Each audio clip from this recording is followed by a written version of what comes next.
కొందరికి చిన్న వయసులో 20 ఏళ్ల లోపే మోకాళ్ళ నొప్పి మొదలవుతుంది. ముఖ్యంగా మోకాలి చిప్ప ముందు భాగంలో నొప్పి కలుగుతుంటుంది.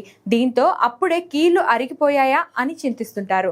నిజానికి వీళ్ళలో కీళ్లు అరగటం కాదు, చాలా వరకు పటేల్లో ఫెమరాయిల్ పెయిన్ సిండ్రోమ్ దీనికి కారణమవుతుంది. మోకాల చిప్ప సాధారణంగా తొడ ఎముక గాడిలో కుదురుకొని ఉంటుంది. తొడ ఎముకకు అనుగుణంగా ఇది కదులుతుంది.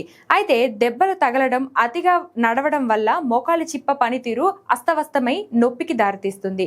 క్రీడాకారులు, ముఖ్యంగా మహిళలు 18 నుంచి 30 ఏళ్ల వరకు వీరిలో ఎక్కువగా కనిపిస్తూ ఉంటుంది. మెట్లు ఎక్కుతున్నప్పుడు, మోకాళ్ళ మీద కూర్చున్నప్పుడు నొప్పి పెరుగుతుంది. దీని నుంచి ఉపశమనం పొందడానికి కనీసం 10 రోజుల పాటు మెట్లు ఎక్కడం, గెంతడం మానేయాలి.